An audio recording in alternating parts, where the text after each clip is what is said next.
saw that you haven't pursued a formal education. Formal education system is designed in a way where it's for factory workers. So I think not going to college was the best decision I ever took in my life, because otherwise I have no idea where would I be. Like, there's no way. And again, the society makes it pressurize you. Like, we all are fed up with ki this is the only right path. If you are just taking any other steps out there, you are taking a wrong step. तो हमें दुनिया उतनी ही पता है जितनी हमने देखी है, but the world is much larger. What is the best piece of advice you have ever received? You don't choose your parents. That's based on how lucky you are. Not to make it like a sad thing, but then, she passed away, I think, about 10, 11 months later. And that hit me so much because I was just like, yeah, what am I doing? मेरे साथ भी क्या होता है? When I was starting out, I do not know anything. Okay, I have tried out multiple things and all, and through that, like, I have a learning of lot, and one thing really hit it out. सबसे बड़ी problem ये है कि हम assume करते हैं कि हमें लगता है ये काम करेगा, हमें लगता है ये काम करेगा, सब कुछ करो. So I was like, okay, let's pick the right game to play, because both of them are hard. Being in a job is going to be hard, and running a business is going to be hard. I was like, let me choose my heart. Was that, when you're paying your bills, you start realizing actually how much money you want to make. A student in 2025 or 2026, drop out or not? Anj didn't end up getting, 90%, so he's stupid. So मैंने कहा भाई ठीक है, अभी job तो नहीं मिल रही है. I was going through your LinkedIn profile. I saw that you haven't pursued a formal education and you didn't went to college and all. So take us through your journey, like how was your childhood and what led you to drop out, and then we will come out to the another question: should a student in 2025 or 2026 drop out or not? Okay. I will not make any hard claims about people wanting to drop out or not. People will come for me. I think, to each their own. Growing up in Lucknow was amazing, right? It's such a, for me, my world was my parents and, my family, and, that's about it. But, one thing is I got so lucky with the kind of parents I got, that in such a young age, they had instilled this belief at the core of my being that, you can do anything and you're special. Somehow I fundamentally believe that I am different, So that was my core identity from a very, very early age, right? I think when our parents even look at me today, I think the world caught up much later. Like I achieved, quote unquote, whether it's financially something or, my way of living and stuff much later. But I believed it so early on is because they instilled that core belief in me, right? So I was like, okay, we have to do something crazy in life, right?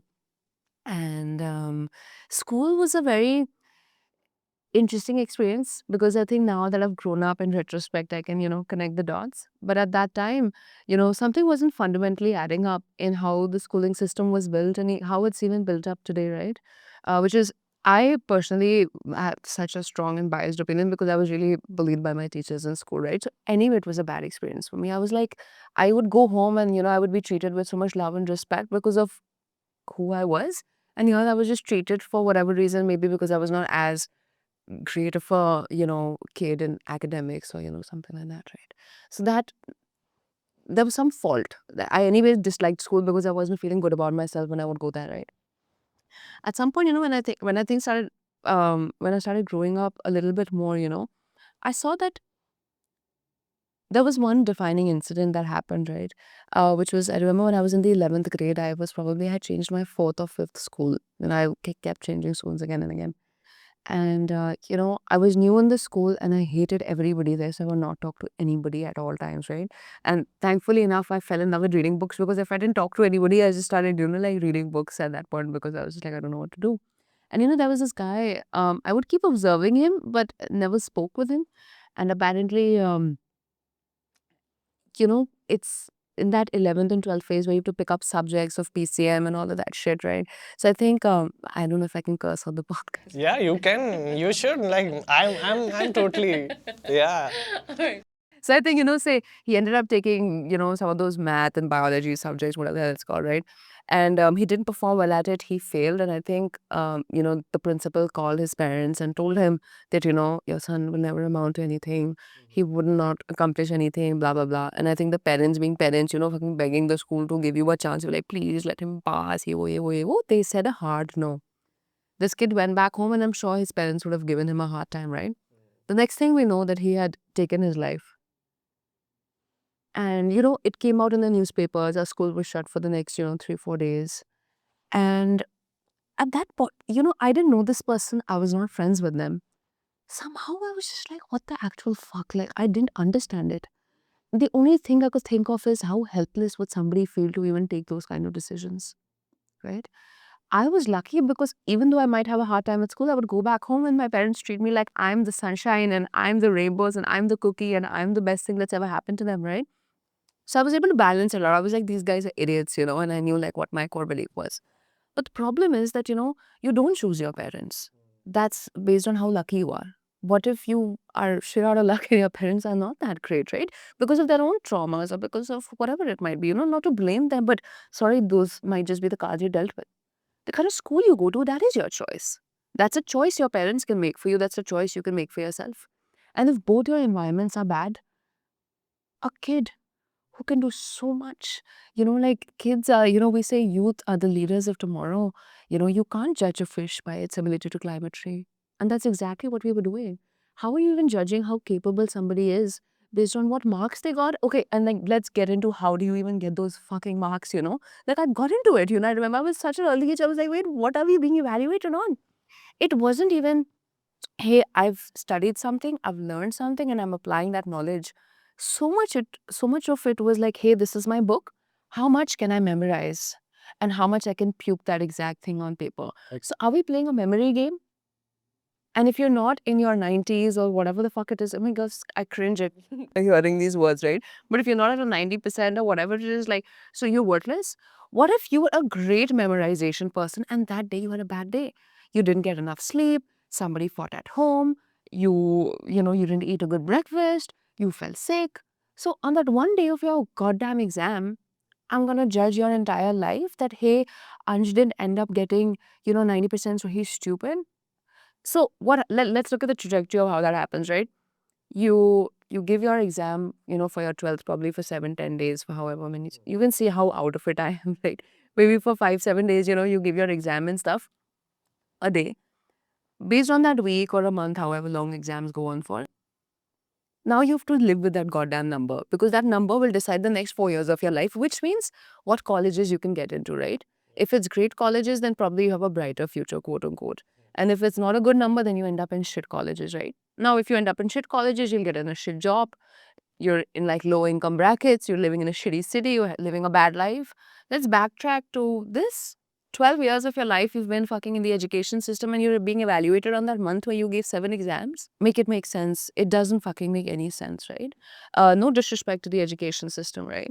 But at the same time, I think I can't believe that, these young minds, India has the largest youth population in the world. Right. What the kids are doing today, what they're thinking today is not just going to shape the country, but the world. These kids are in school, they're young minds. And if teachers, why was I bullied in school? I don't even understand. I was 12, 13, 14, 15. What would I be doing to deserve to be bullied? I can't even comprehend. Bullied by a woman who's in her 40s. Is she having a hard time at home, so she's spinning it out on me? And what were we even bullied on? We were in a convent school and I changed so many schools, right? Like, oh, your hair are not tied. Oh, your ribbon's not there. Oh, what the fuck are you doing, man? Like, fucking hell. These are precious young kids. They've come to spend 8 hours of their life with you every single day for the next so many years, for a decade almost. Right? So it infuriates me. And that one incident was a culmination of, hey, sorry, you were shit out of luck by having good parents who didn't have perspective. And it's important for parents, and say, I'm nobody, I'm a kid, who am I to lecture fucking parents, right? But at the same time, I think parents wanting good for you, that's where everything, that's the intention of it, right? Them being like, hey, I want you to become a doctor or whatever it is, right? Because they feel like once you set in life, they'll be happy, right? But how that is counterproductive is you need to take a step back and you need to make sure that you're not creating so much fucking pressure for the person that you're with. And not selfishly because you're insecure about their future. You're insecure because you couldn't do something. So you're like, I don't want them to struggle financially like I did. So you will pin all this shit on them. That's not right, you know? So parents is still something I can't comment on, like I wish people start getting educated a lot more. So, they have that self-awareness. Like as a kid, if my parents start creating a lot of pressure for me, I'll be like, you know what? I'll be able to backtrack. I'm like, you know what? They have good intentions, but this is what I want to do and I'm really sure of it. So let me go to them and, kind of spell it out for them that, hey guys, this is important for me. And you know what? If I fail, that's a fail I want to take in my life. That's something that's supposed to teach me something. Please allow me to fail. all I want from you is just to be there. You know? So I think for me that is like the culmination of my schooling experience, right? So I'm nobody to tell people to drop out, to pursue something, to not pursue something. But at the same time, I mean, this fiasco that's going on with teachers, and at any point I open up about this experience, so many people tell me, oh my god, I was bullied by my teachers. And like all the, I'd rather you be bullied by kids, because they're dumb kids who trying to, like, who have no self-awareness, who trying to fuck with you, right? But if teachers start bullying you like that, really, like, can damage your self-esteem. And imagine from, like, say, class 5th to class 12th, which is about what, 6-7 years of your life, right? Somebody constantly tells you you're stupid, you're stupid, you're stupid, you're stupid. You'll start inheriting that. And you'll start believing, you know what, I'm stupid. And any action you will take will be based on the belief that I'm stupid. Yeah. Which is not true at all. Right. Right?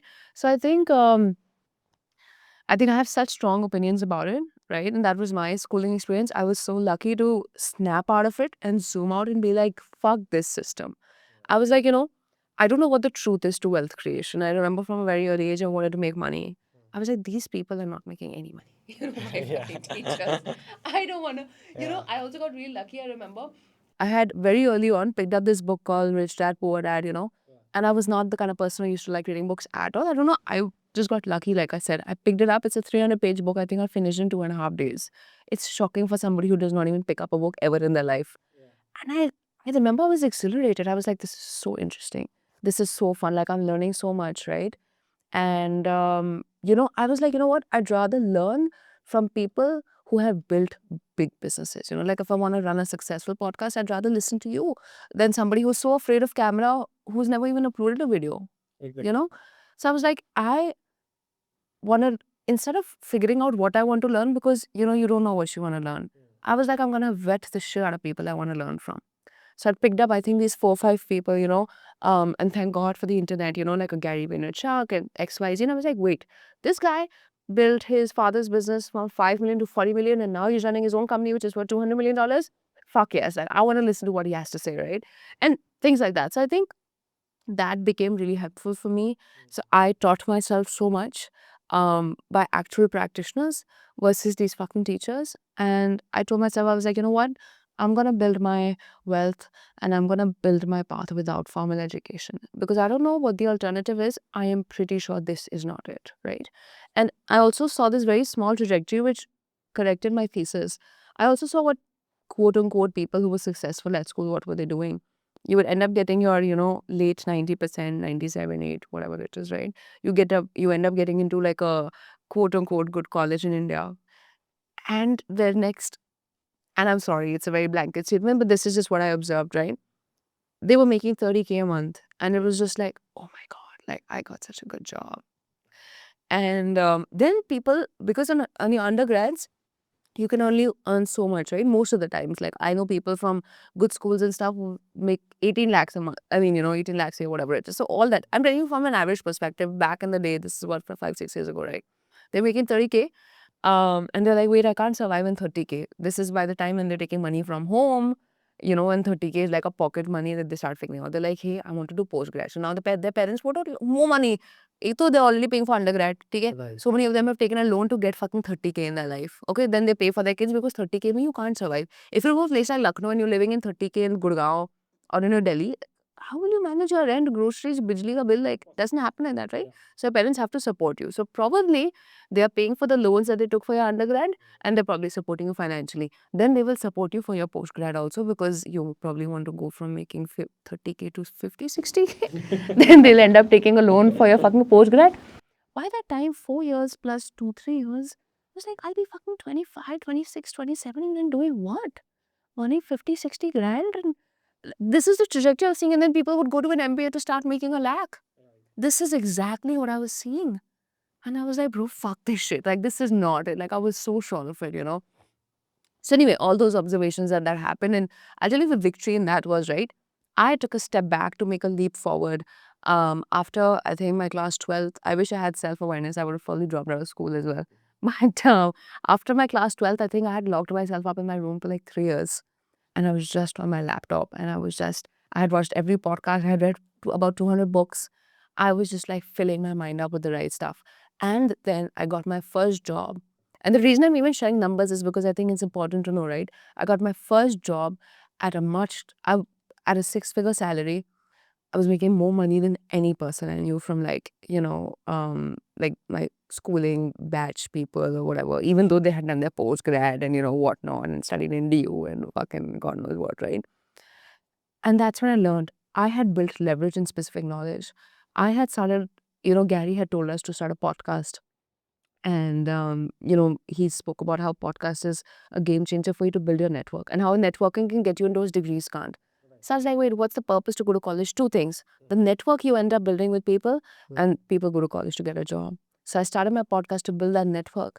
And that's what I was telling you. We were doing these Skype calls, right? I had built a network of about 40, 50 people globally, like business people, people in the music industry, people doing crazy things, anything I wanted to learn, I would start interviewing those people and just like, try to educate and teach myself about different industries and what it takes to make it somewhere, right?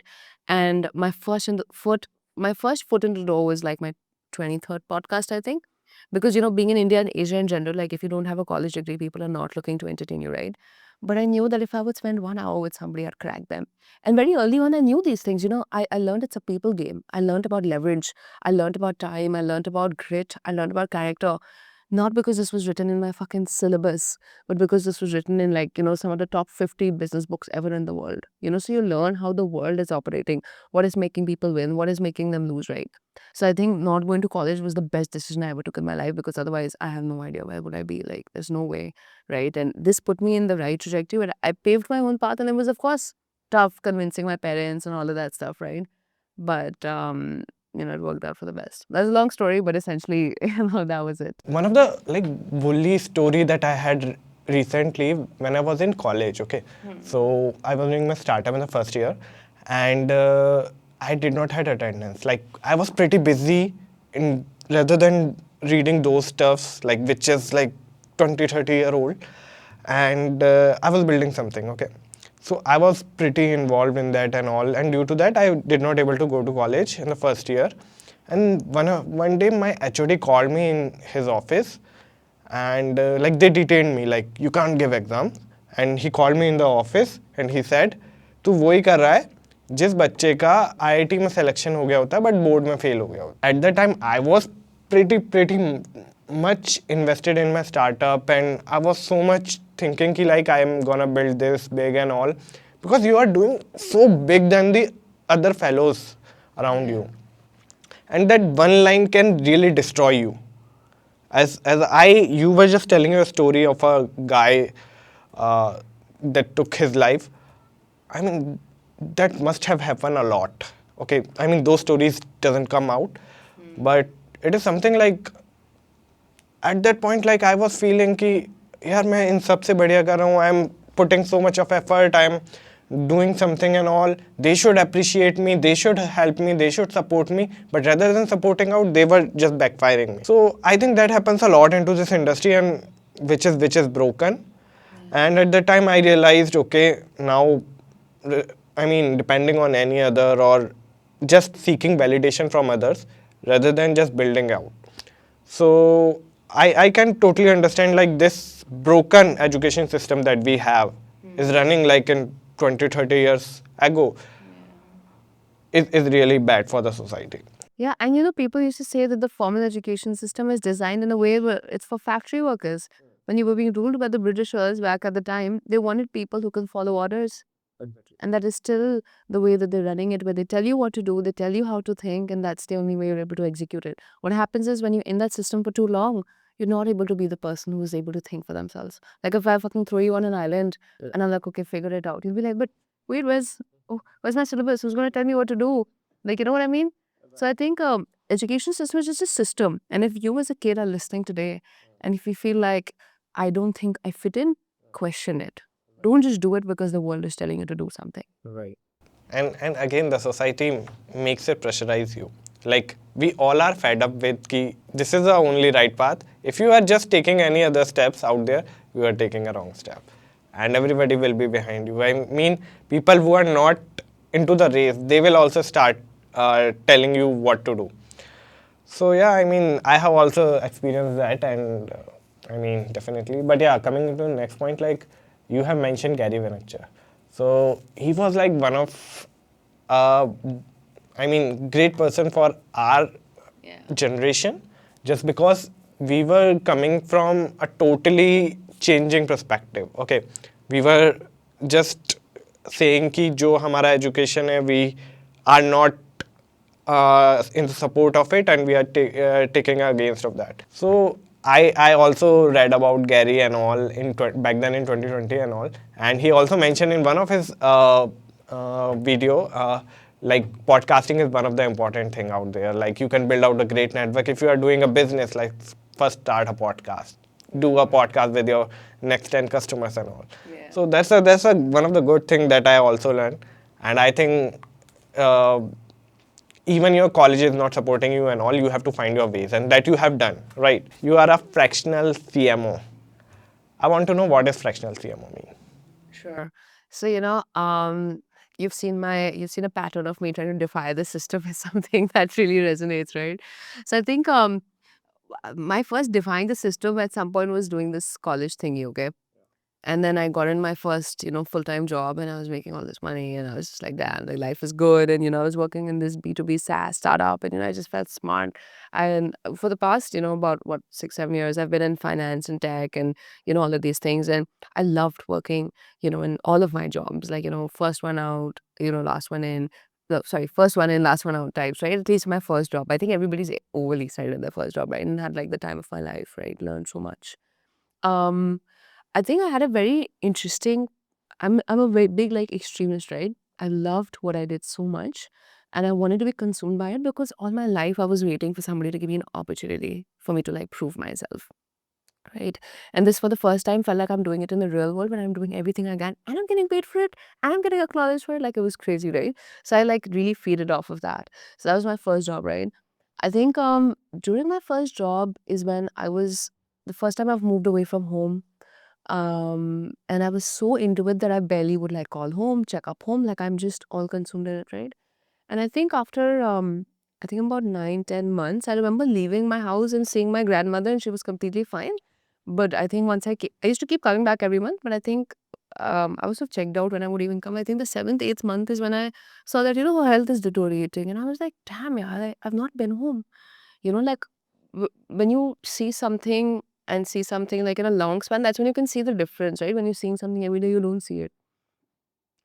And not to make it like a sad thing, but then, she passed away, I think, about 10, 11 months later. And that hit me so much because I was just like, yeah, what am I doing? Like, I'm working like a crazy person. You start questioning life when like an incident that happens, like that happens in your life, right? And I think that really put things into perspective. But I was still young, so I was still learning. I think I went in my own hole and figuring out, okay, how to move next or whatever it is. I was retaliating this, that, right? Left that job because that was again in the Web3 world, and transitioned to AI because Web3 was like, shit, it's coming to a halt. What's the next jump? Made the most obvious transition was AI. I started working for this AI VC, joined in as a CMO. Within 3 months, transitioned to the head of fundraising. Started working for them. That was a lot of fun, right? Was doing that in Bangalore, then moved to Gurgaon, started doing that for them. And again, all guns blazing, trying to build everything. And I think that was so important because I was able to learn so quickly. And I was like, I'm working with some of the best people in the game. Like, these are the guys who are worth 300 crores themselves, and they're teaching me what to do. Like, that's crazy, right? So I really, really loved that, right? But what happened was that, I was, when you're so intensely into something, your drop is also that intense, right? So my stress levels used to be crazy. Like, I used to just wake up to get ready to go to office, and I would come back and eat a lot of junk food because I'm stressed and sleep. And that was my entire life. And I think when I left my job at that point, I spoke to my therapist and I was like, yeah, how do I manage stress? This, that, this, that. And she told me, she's like, you are not your career and you are not your work. And I never understood what she meant. I was like, you think people who've built something insane in their life, they're not all about what they do. She's like, no. I said, you don't get it. You don't get how ambitious I am. All these things I had with her. When I left my VC job, also the fun thing about VC was it was such a blessing that, when you're in a startup, you're like so tunnel visioned, your team, your product, your all this, right? Being in the VC ecosystem gave me a bird's eye view that, hey, startups, founders, businesses, so much is happening, right? You see D2C, you see B2B SaaS, you see, all sorts of things, right? So it gave me a bird's eye view to what entrepreneurship felt like. And I always wanted to be an entrepreneur, but I always felt like I have entrepreneurial tendencies, but I felt like I'm not one, right? But I remember I met one of my portfolio companies. We were doing a mixer. These guys were doing a revenue of 200 crores, not a valuation. So I met the founder and I was like, what is it, you guys? Like, how do you do it? Are you built differently? Like, have you studied something we don't know? Like, what's going on? And he's like, Devika, we're just as lost. We still keep figuring things out. We're still constantly learning. And these are the foot. He's like, this is the front I put in front of the VCs, like, hey, I really know what I'm doing. But he's like, the truth is that every day I also have to get up and fight, you know. And that, like, it helped me put them off a pedestal that there's somebody who's exceptionally built. I was like, hey, they're also just figuring it out, just like all of us are figuring it out. So might as well figure out with something that you do want to do, right? Um, Another money aspect that helped me start my business was that, when you're paying your bills, you start realizing actually how much money you want to make, right? And I was always in high paying jobs, but I always wanted like a decent enough lifestyle also. Does not mean anything very, fancy, but basic, right? As a woman now, if you're living in an apartment or in a house, you want to be in a good location so that you can step out. It's not unsafe. You probably want to live in a nice house, because if you're living in a nice house, you feel good about your own self. You feel good about your environment when you wake up, right? So I started doing some math and I was like, shit, a good house is probably gonna, like say a 3 BHK in Gurgaon. And the reason I'm saying it, like, this is such practical stuff. This is not just like, oh my gosh, like, let's start a business to become rich. Like, this is real shit, right? I think I was pushed to start a business even though I didn't want to. I was like, shit, yeah, I need about on a good day, I need about a lakh to get a 3 BHK, because here in Gurgaon, it's about 30K a room. मैंने ये math लगा ली थी. मैंने कहा ठीक है भाई, 1 लाख का तो घर आ गया. मैंने कहा my gym membership is 20 grand. I need 20 grand for that. I was like, my Wi-Fi, electricity, that's another 10-15 grand. My groceries is just 20 grand. You know, I take cabs, that's another 15 grand. If I'm on a car, मतलब अब ये तो luxury हो गया. But basically my housing, my cab and my gym and my food. I was like, I need a basic, amount for this. And I was like, I need it. And because what was happening was that every time I was working, I would make money and I would go to zero every end of the month, because I would pay my bills and then Ruby bachta tha, I would like kharch it, right? So I was like, I need a little bit extra also to probably start saving so that one day I can start a business. So that one day I can, like retire or whatever it is. But if you're always making just that much money, how will you save? How will you invest if you can't even survive? Forget about saving and investing, right? So that point I took out to math. मैंने कहा यार, I need 2 lakhs a month, where 150 is my fixed income and 50 is like what I would save. मैंने कहा ठीक है, अब 2 लाख रुपए मांगने चलते हैं किसी से छुप के. And then I found out, मैंने कहा shit यार, apparently to make 2 lakhs in hand, you need about 3 lakhs on paper. Right. 3 lakhs on paper, when you get, you pay a 30% tax on it, 90 grand is gone out of the window. So you need 210. Now I'm going in, and I used to be like, who won't give me a job? I used to be very like obnoxious like that. Went out the market. Nobody's ready to give you a 3 lakh a month job. People either don't have the paying capacity, or it's a very different trajectory, right? Like, I think everybody's in a very similar income bracket, or else you have like super senior folks, right? That is a very difficult, kind of game to play with. I was like, okay, this is insane. I spoke with 3-4 top of the top companies. I've always spoken with founders because these guys are the decision makers. Conversations will be like, hey, we love you, this, that, but I'm not sure we have the budget for it. And I understood also, and I empathized also, because, the average salary that they're giving out to people was nowhere close to that, right? And this is what I want selfishly for my own life. They don't have to pay for it, right? So मैंने कहा भाई ठीक है, अभी job तो नहीं मिल रही है. And one promise I made to myself, I was like, I'm not gonna get stuck in a rat race again. But I'm waking up in the morning, going to office, coming back at the end of the month, get my salary, finish it off the next month. Like, I need an out. I was like, this is a matrix I'm getting stuck in again. I need to step out, right? And I needed money to step out, right? Then I did this math where I was like, you know what? It's easier to get one lakh from 2 people than to have one person pay you 3 lakhs. I got, okay, let's think about it. I was like, interesting idea, right? And it's actually through money I was able to work backwards. The interesting thing was that, I had learned from an Instagram reel or something like that, right? The economy rewards you for running a business and punishes you for being an employee, which meant I'm an employee and I'm making 3 lakhs a month. I'm paying a 30% tax on it, that means I'm making 210, right? As a business owner, I charge people a 1 lakh retainer. I take an 18% GST on it and I pay a 2% tax on it. The entire one is I don't even count that 2 lakhs that 2% I end up paying. That entire lakh comes to me. Plus I get GST, which means if I make any purchase, वो GST भी मैं घुमा लेती हूँ, right? So I was like, okay, let's pick the right game to play because both of them are hard. Being in a job is going to be hard and running a business is going to be hard. I was like, let me choose my heart because if I end up succeeding, I can scale this up much more. And, I went back home, went back to my drawing board. And also I realized that in the VC ecosystem, these guys, because I had done marketing for a VC structures are usually 2 to 10 people team. And the kind of money they would shell out for a marketing is super important to them. They're doing large businesses, right? They have to, like the investors need to know that this is the best fund in the game and the founders need to know this is the best fund that I want my check from, right? How do you create that? You create that through marketing. What is marketing? You communicate that you're the best in the game, right? Essentially. They have to do 10 people team and they would never shell out the kind of money for a marketing person that the kind of money they would shell out for a head of fundraising or investment analyst. So what used to end up happening for so many VCs, they would have a marketing person, but they would have a junior person who would write blog posts for them, who would publish videos for them. But that doesn't move the needle. I have moved the needle when working in a VC job. I felt like, and I'll show you how the podcast did it, right? I started doing marketing that I felt like was impacting the business results because I was also doing fundraising and stuff for them. So I saw the business aspect of a VC. When I deeply understood it, that's when I would apply marketing strategies because I'd be like, yeah, that's the end goal I want. Right? Like I want our fundraise to become faster. I want the founders to pick us. Like, I knew that end KPI for me. And that was really interesting. So what we had done for one of the VCs is these guys had an incredible network of people, right? But they had a PDF where on the 17th page, they had very small photos of, hey, this is what a network looks like. And I'm like, guys, nobody's looking at this PDF. And you best believe nobody might come to the 17th page and it won't hit them. So instead of that, we ended up doing a podcast with all of them. The Deep Kalas of the world, Rajiv Makni, and people saw who we knew and who we were associated with. And that built such an influence for us on LinkedIn.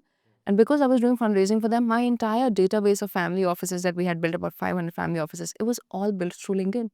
So LinkedIn was the prime place where people find you, they discover you, they figure out you're credible, and they figure out if they even want to respond to you. So building that presence on LinkedIn was, like a game changer. And that's when I was like, man, marketing is so important for them. It's a painkiller for them, but it is not a full-time job. I do not need to be clocking 9 a.m. to 7 p.m. to do marketing for them. You need a person who is phenomenal at like getting a strategy. You need a person who understands the business aspect of it and let them come and build a marketing vertical for you. So my idea was that I was like, I just need to execute a scope of work for them.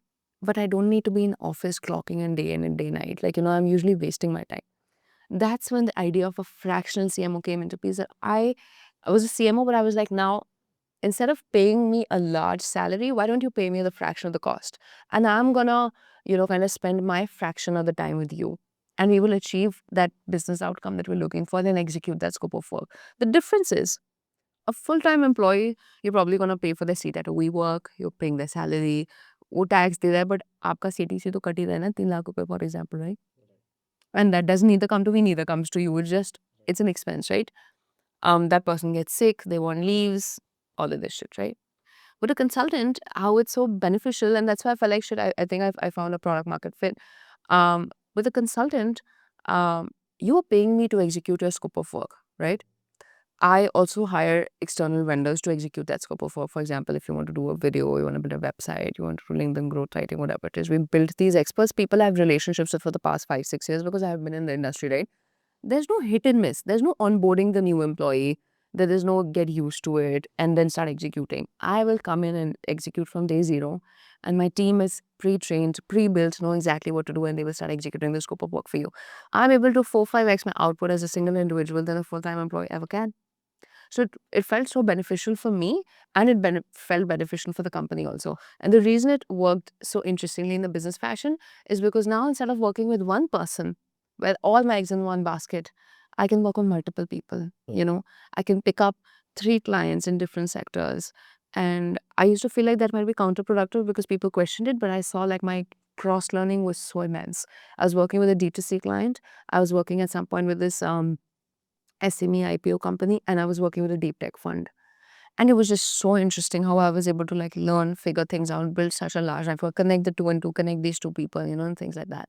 So that's how I feel like I built the fractional CMO model for my piece because from an individual POV, I made a lot more money than I ever made in a job, but I just worked 40% of the time how I used to work in a full-time job, because I was actually being productive and I was actually moving the needle. But I told also and worked with my therapist on this, that my life is not my work, and I will take out time to get a great house. I worked so hard to get a good home for myself. I had the time to find the right house for myself when I closed it, right?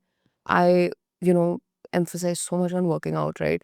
So I took out time to work out. I learned about nutrition. So I spent so much time at home to figure out my groceries and meals, and I end up working. And I have time for myself.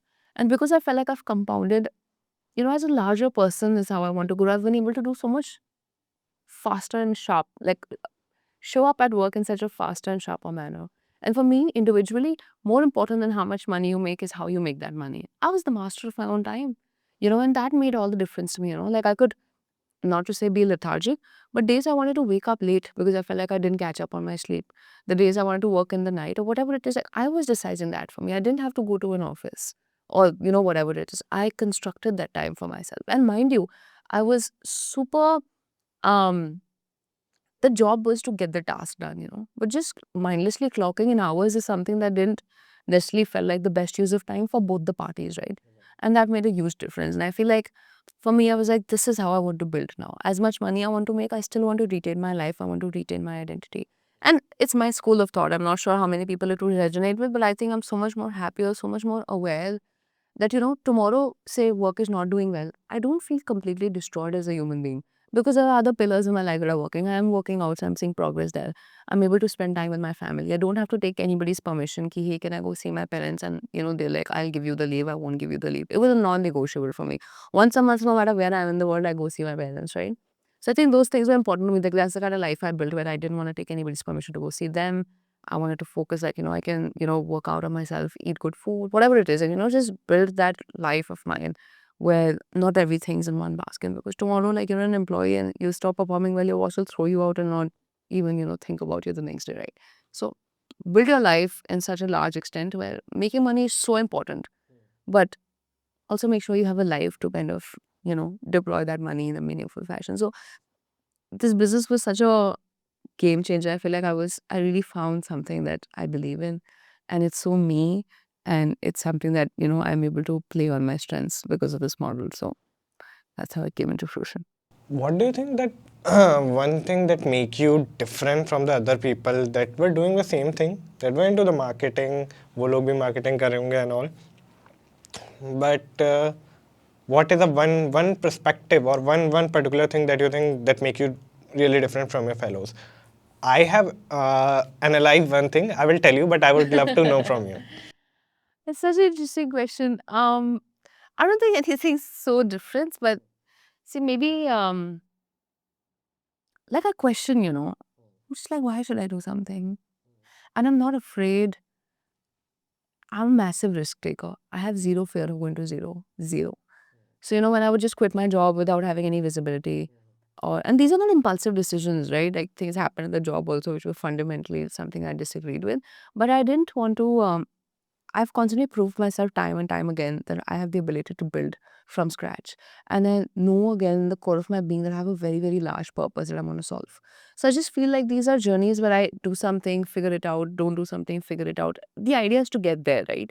So I just constantly keep questioning and keep going back to, I feel like, my main core, which is, like, I'm built for something larger. I want to do something larger. It's a very fundamental core belief. That's where a lot of audacity comes from. That's where a lot of risk taking appetite comes from.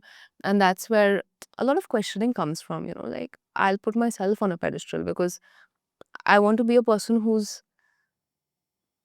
a person of service. And that's why I feel like if I selfishly do things for myself, I'll put myself in a better position to do more for the other person. I know sounds so corny, but I always felt like that if I had the ability and I had the luck to have great parents to defy the system and get out of it, I wish I can be that some person for, other people. And that means I have a huge sense of responsibility. So this job, this boss, like, everybody can go take a walk. There's a larger purpose that, we're fighting for. So one thing that I personally see in yourself that make you difference is the clarity. You know what I really want and what I really want to do, and you go forward it. So for example, you just gave an example. You wanted to earn 2 lakh a month to do whatever you want to do. Okay, and to get that, what you have the path, you have chosen it out. Okay, let's say मैंने जितने भी लोगों को देखा है, and I really see the people who really succeed in their early life, they have really clarity. But जो नहीं होते हैं या फिर they do not have that kind of ambitious, so they do not have a clarity. They do not know how much money they want to earn. They say a lot of vague things. I want to build an impact. I want to do this and that. But the people that really succeed, that they know कि करना क्या है and how they want to do. Definitely, everyone do not know कि कैसे करते हैं. Everyone get their path with going on, right? But the clarity, like I want to do this for this. That's the best thing. I have seen people who have succeed early in their life. So that's the one thing that I personally analyze in you. You are into the marketing and all. You are seeing AI is coming over all of the places, right?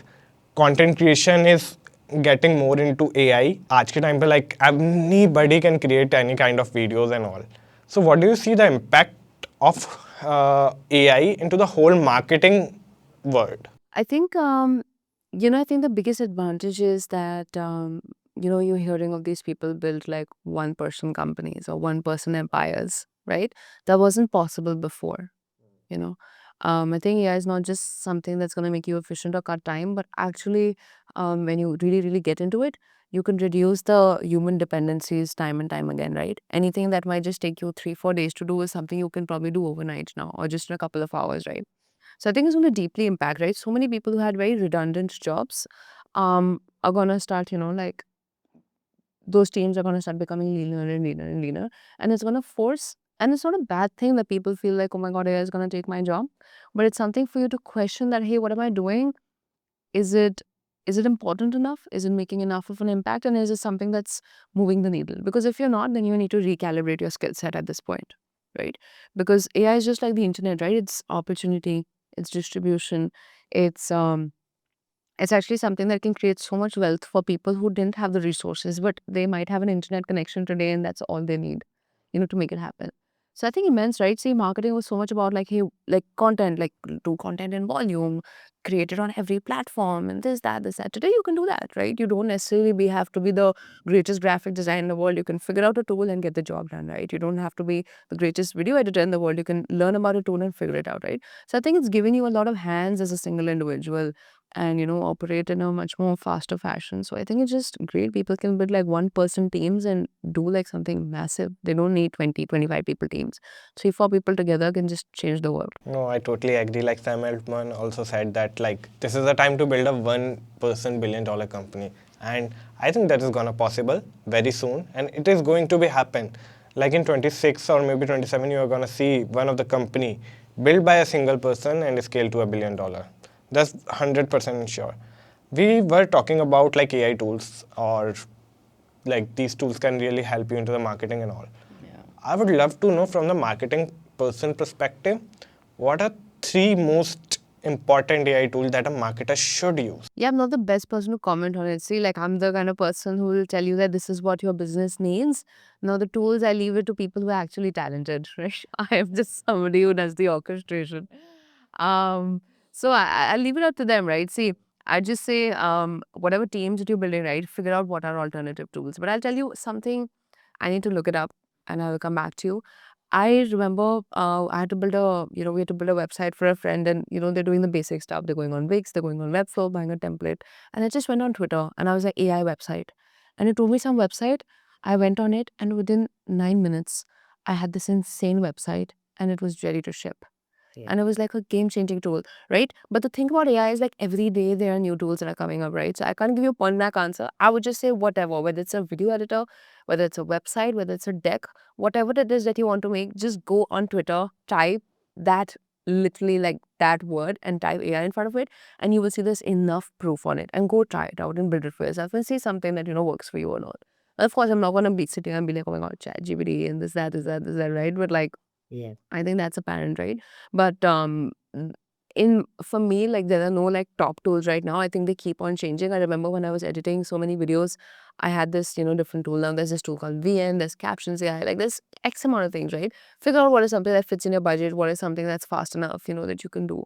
And figure out who the founders are, right? If you're trying to make a bet for your company that hey, as a company, I want to deploy this tool, figure out who the founders are, figure out what the work they're doing. But if you're an individual, go on Twitter, type it out, get some, do a quick scroll, figure out those tools for yourself, and just start using them.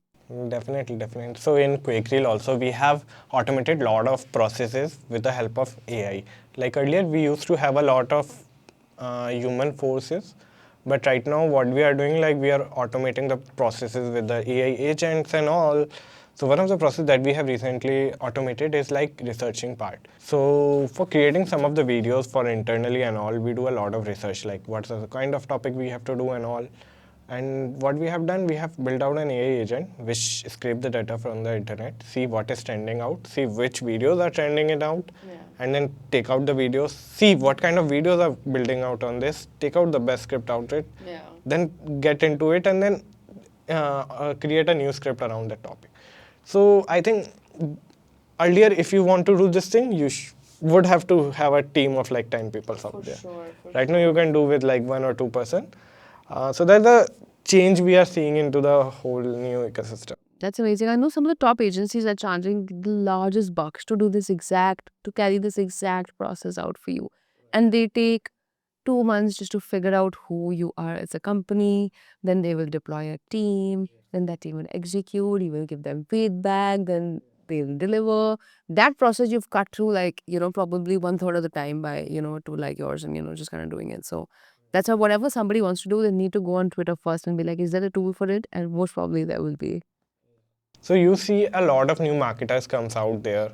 Okay, they try to market the product and all and all. So what do you think, like these new marketers who coming into the industry make the biggest mistake? Like what is their biggest mistake that these people make? I think just,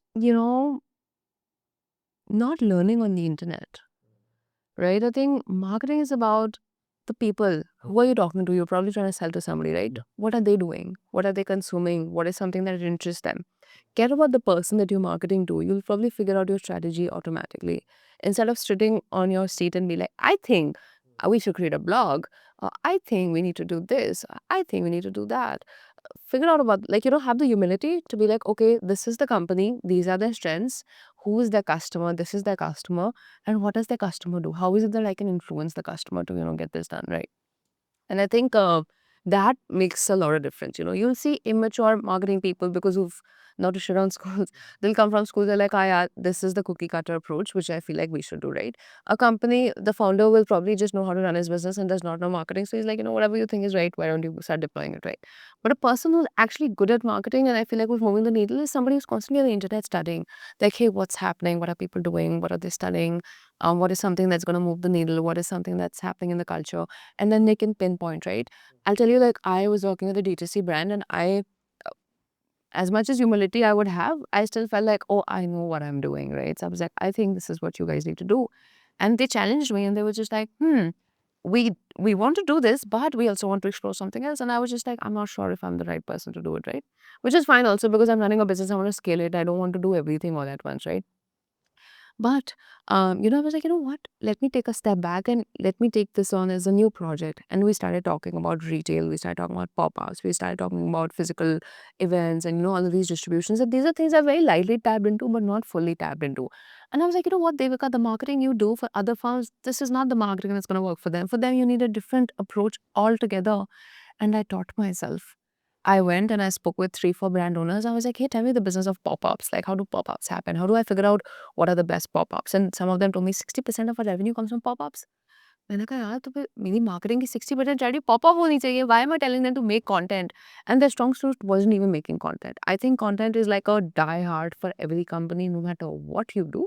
But there's so much else as well, right? So, like I had to humble myself and be like, yaar, what does the company need? And the people who want to buy the product, who are they? Let me figure out what, like, I'm doing a service of bridging that gap between the two people. Like, don't forget that. Marketing is not a strategy to write blogs, to publish videos. Those are means to an end. But your caring point should be my company's strengths. and my customer profile. The bridge, you'll be talented enough to be able to figure it out. Interesting, interesting.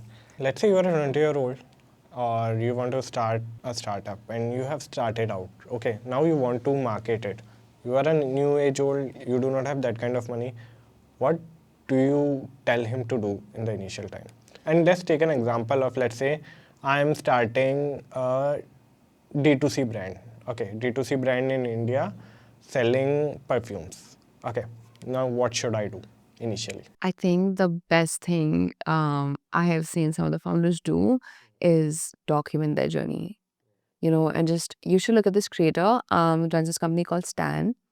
And so Stan is basically this company which is, if you're a creator and you're trying to sell a digital product, they will help you make content and essentially make money through their platform or whatever it is, right? That guy is like a Stanford dropout, whatnot, wanna forget about that, right? Such a charming guy. He goes on and talks about all his failures. Like, if you're building a perfume brand and you're just like, wait, it's been my dream. You pick up the camera and be like, guys, it's my dream to build this company, but I have no idea where to start from. So you go on ChatGPT and you start researching, hey, how do I build the perfume brand? Like, what are the first three things I need to do?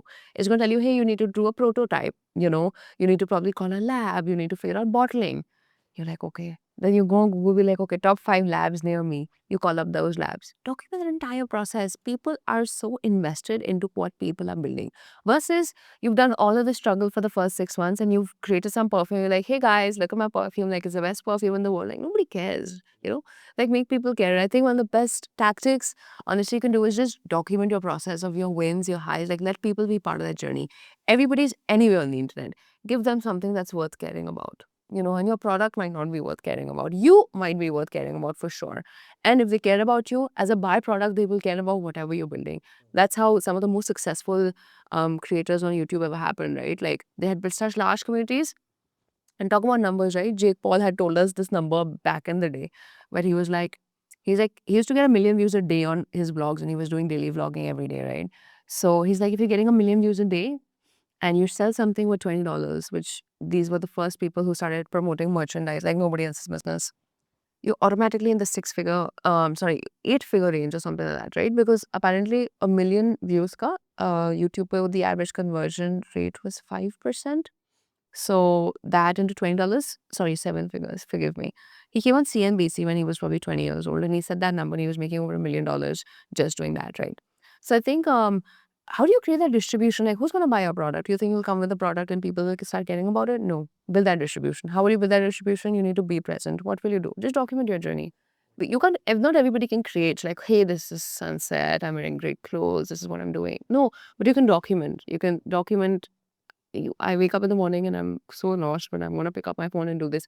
That's relatable stuff, right? People care about you, they will definitely care about your product. And then you can start building, of course, a world around that. But in the initial days, like, just open up and like let people be part of your journey.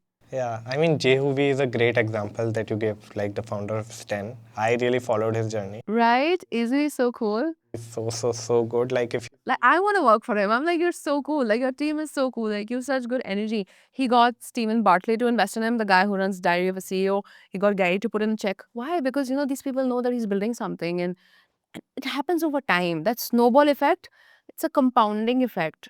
And then it happens and then, everybody wants to be a part. You'll end up attracting the right kind of talent. Yeah. You'll end up attracting good investors, customers, so much stuff. if you want to give an example of like Indian founder who is doing kinda similar, I do not know like that, but yeah, if you want to give an example, like Who's documenting yeah, I don't think I've been following anybody as such, but yeah, I'm not sure. Like, I think the only Indian founder like I'm really like and I'm fascinated by is probably like so many people, like not to discount, right? But like a young person would be Adit Palicha who's running Zepto, right? But he's not really documented his journey, but I watched every goddamn interview that possibly ever exists, right? And again, it's so sad to see people have so many hypotheses of being like, oh my God, he's rich, his daddy, this, that. People will make any excuses to make themselves feel better and they would not give credit where credit's due. But if you actually look at the person for who they are, you'll end up picking up and learning so much, right? So I think in so many podcasts they spoke about that, hey, we were just trying this and we called this fun and they gave us a check and we actually thought that we were making a fool out of them and we figured out the next steps, right? So the more you hear people's journeys, the more like Zepto's become such a large company, like. But otherwise, I think if they're just two young kids in the basement figuring something out, like just those funny calls you make, those days where you're unsure of yourself, those days when you're having self doubts, like document all of it. Like it'll just play up in the best ways possible. Like, what do you think, like, Ajit Palicha is, why he's different? Like, I also, when I listen to him, definitely it sounds like he has something. Okay. And now coming to the second part, like, people say, like, he's rich and all. If I have a privilege, I'm coming from a good family, I'm coming from a rich family, I definitely want to use it. If I'm not using it, then I'm doing injustice to myself, right? So he's doing on the right on that part. But coming out of the next thing, like what make like Adit different from the other founder? Like you have worked with a lot of founders out there, and when we listen to him, it sounds so much of confidence in his voice. Like what do you think makes him different? I think somebody asked him this question. He said, he reads a lot, and he said, wherever he lacks his like that age factor comes in, wherever he's lacking in experience, he makes up for it in neuroplasticity, which means that, because he's so young and somebody who can learn things very fast and, is hungry and just wants to absorb as much as possible. I think he does that, right? And reading so much brings down articulation, right? Really well. So I think at least when you see him and you feel like there's a difference in the way he's able to conduct himself and speak, is because of how articulate he is. And it's probably, of course, because of how much he cares about what he's building and stuff like that, like that kind of shows. But see, some people are just built differently, right? Some people just want to do something crazy in life. And I think he's probably one of those kind of people. And about being rich and background and all of that shit, none of us know. Like, what do we know, right? And let's say that somebody has been given $1 million. There are dime and dozen of founders who are given such large checks, but 95%, whatever that math is, they end up failing. How does it matter? Who, you have some of the best fund managers backing you, you have VC capital backing you, you have network, you have talent, you have employees. Like, making a business successful it's not all that, right? So I think people should stop insulting their own selves by, discounting themselves and just look for things for what they are and pick up the right stuff from it. Let's say if you had to make $1 million into next 6 months, how you gonna do it? So hectic. $1 million in next 6 months. Take us through step by step. Like I will do this, this, this, and Oh my gosh, wait, $1 million is about 8.5 crores, right? yeah. So I think at some point I had made like a, no, 8.5 crores, 8.5 crores, correct. So I think at some point I had made a plan to about at least how to make 1 crore a year, which was through the retainers only. I was like, okay, I need 4 retainers at 2 lakhs each. If I'm making 8 lakhs a month, I make 1 crore a year. I was like, that's just a great business, right? So I was like, okay, that's what I can do individually. But maybe, again, from very specific business angle that I am in, I think, kind of getting multiple consultants on board, right? And running it as a record label, which is what I'm anyway thinking to do. I don't know how possible it is, right? Running it as a record label and, probably taking 20% of everybody and seeing what the math is, right? So I remember $1 million in profit, huh? So if I can make Not in profit, like in total also, like in total. So yeah. a very random math can be if I can make 1 crore, Yeah. right? Which is about 8 lakhs a month. Sorry, no. 1 crore a year, right? I can probably pick 10 people like me and get to 10 crores, right? They'll all be under the umbrella of 212 networks. So the company is probably making, say, 10 crores a year, which is, a little over $1 million, right? So the idea essentially is that to grow 212 networks into a lot more CXOs, right? From marketing, finance, sales, product, whatever it is, and sign them under the infrastructure of 212 networks. Take 20% cuts. It's like a management fees of talent, right? And like kind of just let it play out. Marketing के biggest marketing and branding lesson कौन से हैं जो भी आप चीज़ बताओगे उसे examples के थ्रू बताना tell us like what is one of the biggest marketing lessons मुझे लगता है कि बेस्ट वे है कि सब कुछ करो। सबसे बड़ी प्रॉब्लम ये है कि हम अज्यूम करते हैं कि हमें लगता है ये काम करेगा, हमें लगता है ये काम करेगा, सब कुछ करो। आपको लगता है आपको पॉडकास्ट स्टार्ट करनी चाहिए, प्लीज़ करो। आपको लगता है आपको पॉपअप्स करने चाहिए, प्लीज़ करो। आपको लगता है आपको यूट्यूब चैनल स्टार्ट करना चाहिए, इंस्टाग्राम स्टार्ट करना चाहिए, लिंक्डइन ग्रोथ राइटिंग स्टार्ट करना चाहिए, न्यूज़लेटर स्टार्ट करना चाहिए, सब कुछ करो। एंड देन सी आप देखो व्हाट स्टिक्स। बिकॉज आपकी जो कंपनी है उसकी कुछ स्ट्रेंथ्स हैं एंड जो आपके कस्टमर्स हैं उनका एक पर्सोना है. लोगों को क्या चाहिए, कैसे डाइजेस्ट करना है, हम लोग नहीं होते अज्यूम करने वाले, राइट? सो आई थिंक जब आप सब कुछ कर रहे होते हो, आपने परफॉर्मेंस मार्केटिंग करी, आपने पीआर करा, आपने न्यूज़ लेटर करा, आपने ये करा, आपने वो करा है. Of course be frugal, when you are young. How आप पीआर कैसे करोगे? आप एजेंसी नहीं खरीद सकते हो, 2 लाख रुपए रिटेलर आपसे एजेंसी चार्ज करेगा. हम लोग क्या कहते हैं, लिंक्डइन पे जाते थे, ढूँढते थे जर्नलिस्ट, जर्नलिस्ट को रिक्वेस्ट भेजते थे, उनसे कहते थे हम ये कर रहे हैं, आप प्लीज़ हमें कवर करोगे? एंड वो कर लेते थे, because at the end of the day अगर आपके पास एक अच्छा प्रोडक्ट है, उनको स्टोरीज़ चाहिए होंगी, right? So basically the idea is सब कुछ करो एंड देन आप देखोगे व्हाट स्टिक्स. एंड द सबसे बड़ी चीज़ ये है कि जब आप सब कुछ कर रहे हो ना, जब आप वर्ल्ड में प्रेज़ेंट हो एंड आपके पास एक्चुअली कुछ इम्पोर्टेंट है, दैट्स व्हेन सेरेंडिपिटी हैपेंस. कुछ ऐसा होगा जो काम कर जाएगा, कुछ ऐसा होगा जो क्रेज़ी हो जाएगा. देन मार्केट आपको बताएगा आपके लिए क्या काम कर रहा है, इंस्टेड ऑफ आप बता रहे हो कि मुझे ऐसा लगता है कि हमें ये करना चाहिए, बिकॉज सबके अपने बायसेस होते हैं. हमें दुनिया उतनी ही पता है जितनी हमने देखी है, but the world is much larger, right? So I think the best marketing advice is do everything. Is is like लोग कहते थे कि how do you figure out oysters is what you love, right? You should try everything. आपने south Indian try करा है, Asian try करा है, Japanese try करा है, बिहारी फूड ट्राई करा है, तब आपको पता है यार मुझे ये बहुत पसंद है, right? Do everything and then you see what sticks. And then I think that's one of the best ways to do it. Like, don't assume, just do. Right. I totally 101% resonate with this answer. Like, मेरे साथ भी क्या होता है, when I was starting out, I do not know anything. Yeah. Okay. I have tried out multiple things and all. And through that, like, I have a learning of lot, and one thing really hit it out. So I think this is the same tactics that works in marketing. You have to try out multiple things and then see like what is working out and then double down on it. Yeah. Who is the most impressive person you have ever met?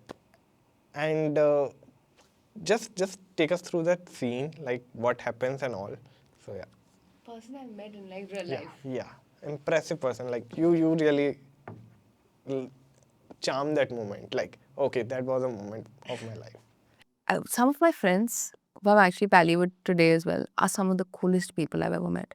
These are people who have been through the trenches in life, who've lost a parent and, built their life from scratch at a young age, moved out of their city when they were 16, 17 years old, and, living such beautiful life. And you see them and they're the most happy people. They're having fun. They want to be providers. You go to them and, they want to do things for you. Like the way they've conducted themselves is something I am still in awe of. And so many of my friends are much older than me and I actually look up to them. But I think they have been people who've been like the best addition in my life. And so many of my friends, who's younger, very close to mine is much younger to me, 22 years old, runs her own brand for 2 years, And there's so much going on in their personal life. But the way that they decide to show up for their work and for their friends has taught me so much about life, who I want to be as an individual.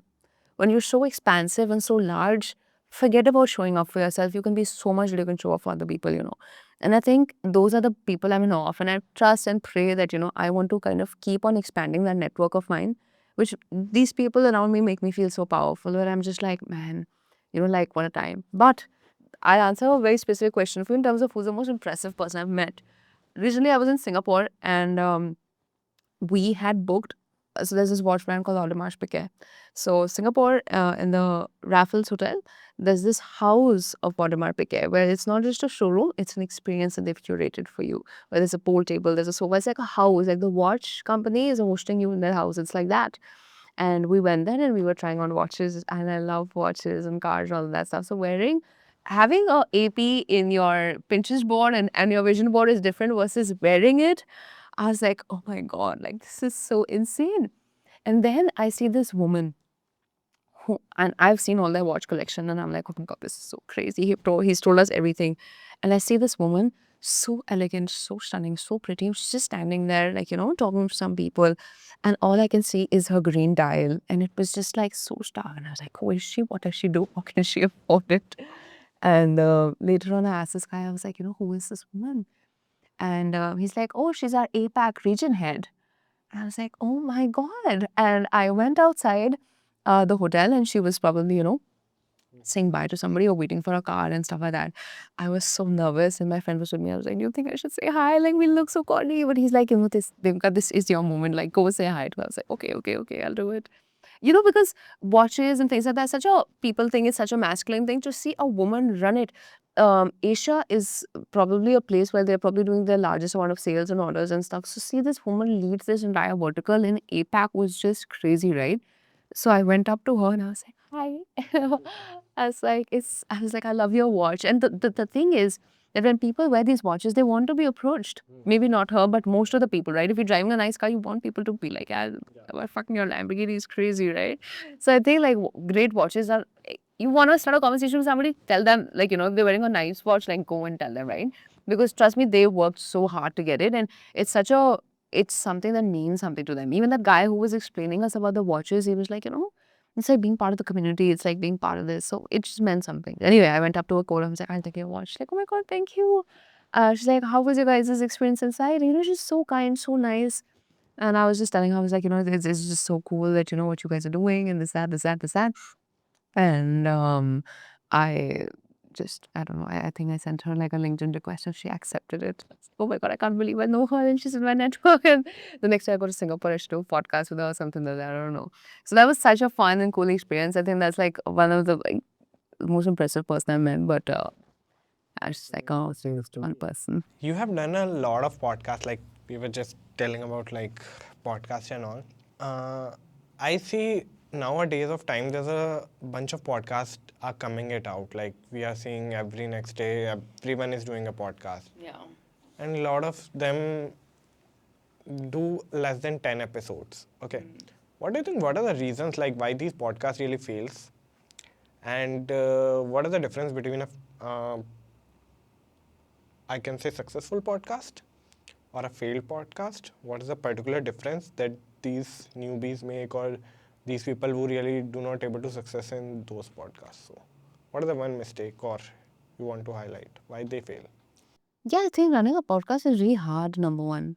Because people don't realize as simple as having a 60-minute video, whether it's virtual or in person, that's a very large file. Right.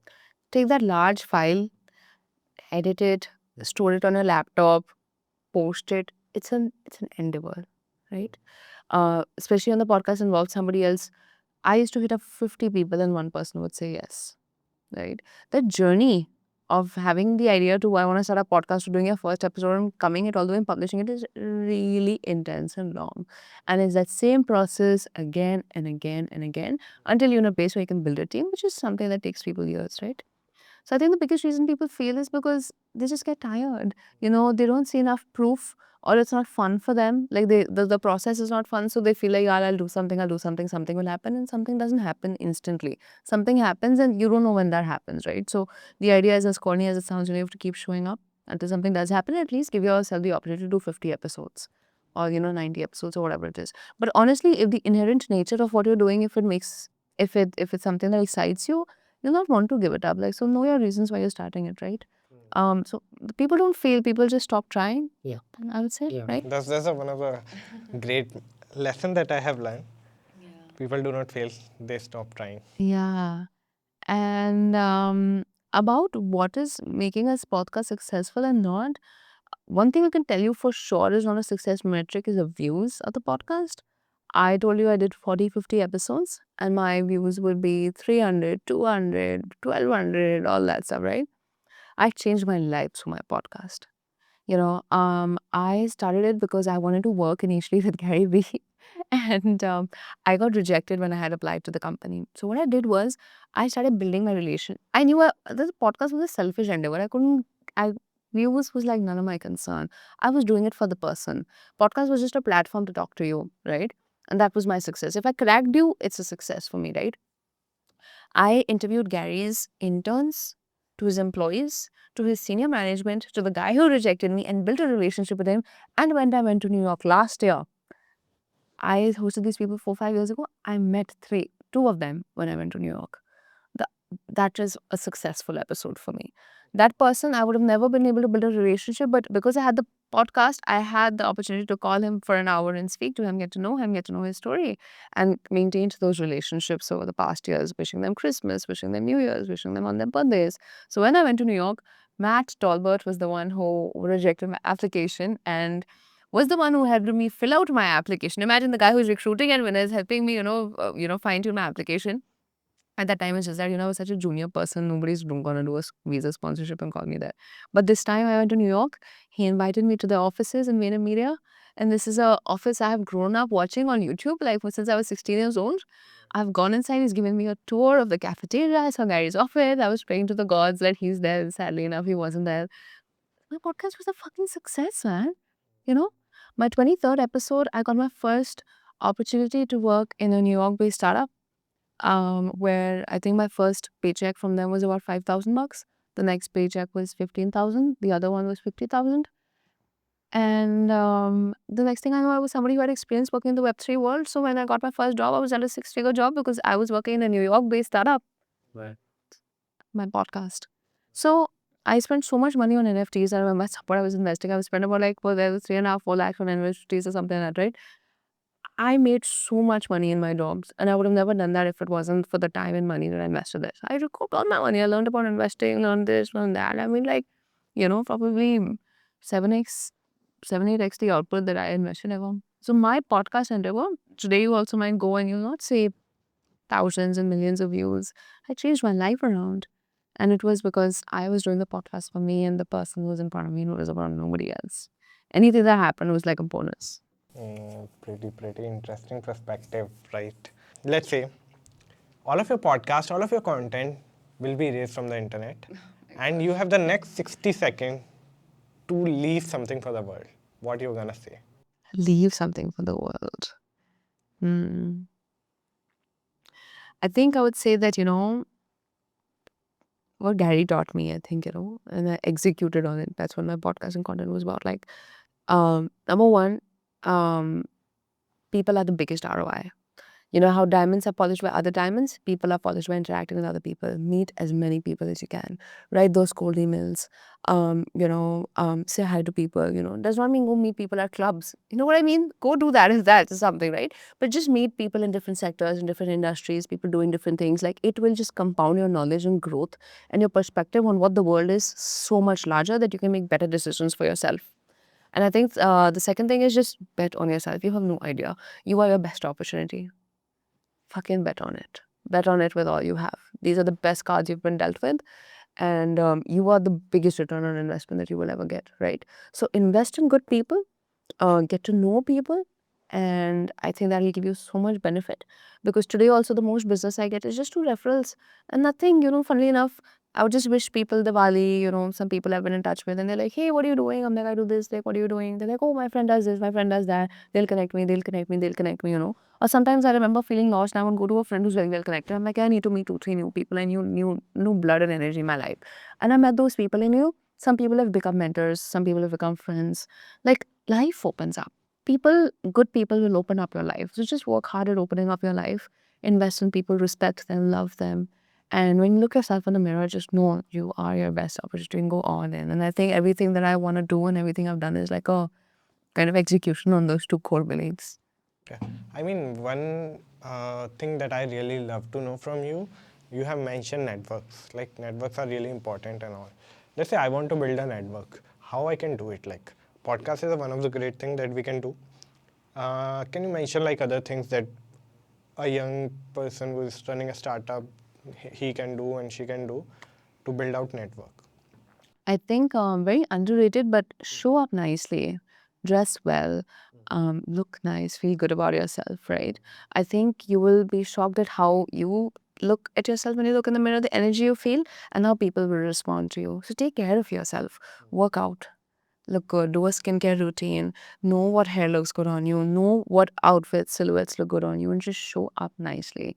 There were times where I had no money, no job, no nothing. I would even go in a cafe, but I always had this habit that I would just take a bath and get ready.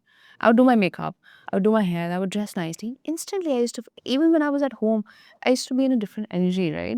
So I think the networking is about you and the other person. Now, what are you doing for your own self?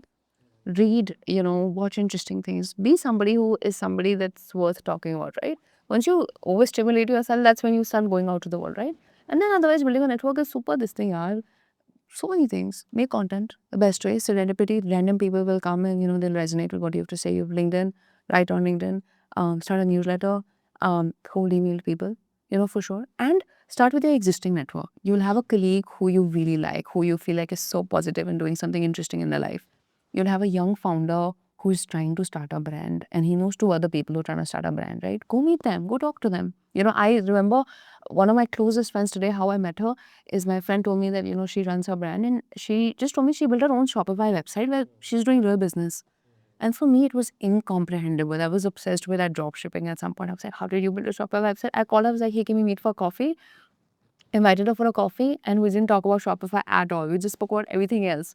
And ever since then, we've just been stayed in touch. So I took that leap of, I just found something interesting about her and I was like, I want to meet you for coffee.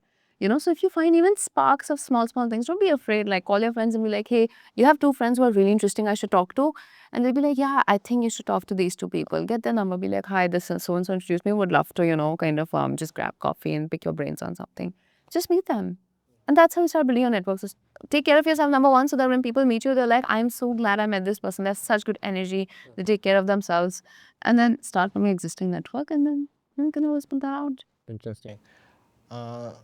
My most of the networking happened like with the good peoples out there. It's through LinkedIn first of all. Yeah. Like I have built out my whole startup through LinkedIn. Like I have reached out to like numbers of people out there and all.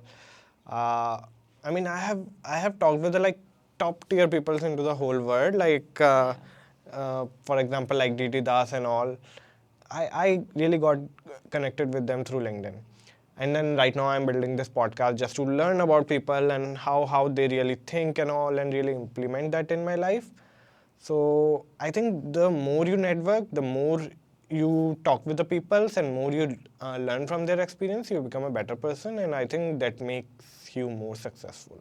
So that's one of the compound effect that happens with you that you don't see at the particular time, but with the time you can see the result.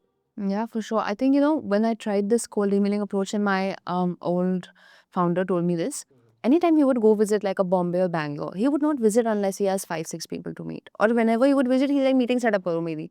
I'm like, yeah, what the hell? Like, why is there so much pressure on me when he's traveling? And now I do the same.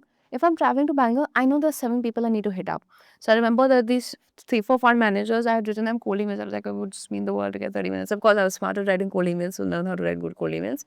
But when I would visit Bangalore, I would have 5, 6 people on my radar that I need to go and meet them. And especially when you're traveling, people might just end up giving you time of day, right? And people will be like, come to office, do this, do that. So, if you're going to any other city, figure out, hey, what are the top 5 startups that are funded there? Find out their founders, go on their LinkedIn, message them, right? Message 10 people, 2 will say yes, right? Meet those two will lead you to the other 2. So, when you're going to travel, figure out who are people that, you might existingly know, but you've not spoken, and there are new people and stuff. You start building that. Now, whenever I travel, it's so exciting for me. Like, I always end up meeting new people, fun people, and, just create those touch points. So, that's a big game changer. I totally agree. Like, I think we have a lot of similarity between us because whenever I also go, like maybe in Bangalore or Mumbai, I just hit up on my LinkedIn whosoever lives in Mumbai and all, and I see like we can really add value to each other's life. I really hit them up, and they really call me like come to the office, talk to us and all, meeting in a coffee shop and all. So I have met with a lot of founders through this approach. So, what is the best piece of advice you have ever received? Best piece of advice. I got my one. Like people don't fail; they stop trying. That's such a factual thing, Yeah. right? And there's so many. I'm trying to think off camera. I'll throw something into you. Tell me what is something that sticks, right? I remember somebody told me, like, don't ever compare your level 1 to someone else's level 10, which is super important, right? We look at all these people, but, it's the wrong comparison. One thing off lately I learned, like, how, like, it's intelligent to be in a good mood. Like, there's so much in the world that can throw you off and stress you out and, just do all these things. But I have seen some of the strongest people who are going through so much in their life not even flinch. And I've been talking to them because I went through, a quite big personal transition and I was just like, I was broken and all this, all this, all this. And, like they taught me, they were like, yeah, you just need to learn the tools to like stay in a good mood. And it was not delusional or like forced optimism or any of that sort, right? It was just like, hey, like constantly move, like movement, have a social life, do this, do that. Like it just made such a huge difference because I think the biggest problem all of us can struggle with is like that burnout. like you just burn out. You're just like, I am done, right? So I think that staying in a good mood was just like so interesting. But I'm just trying to think of something that'll land, much more stronger. Um, oh my gosh, I know. I learned this from Jake Paul, who I worship. he said, um, he said, I'd rather be a warrior in a garden than be a gardener in a war. Okay. And I think that was the best advice I heard, like be a killer, right? Irrespective of what you're doing, right? And learn to build that warrior mindset. And not just for work, like for anything in life, right? And that just stuck with me, man. I was like, man, fuck, I'd rather be a warrior in a garden, but I'd definitely not be a gardener in a war, right? So know when you need to get your killer instincts out and, go for the kill or whatever it is, right? It just gave me a lot of strength, that you can be the same person in just a wrong environment, but don't forget who you are, right? I think, yeah, that's one of the best advices that I take to heart.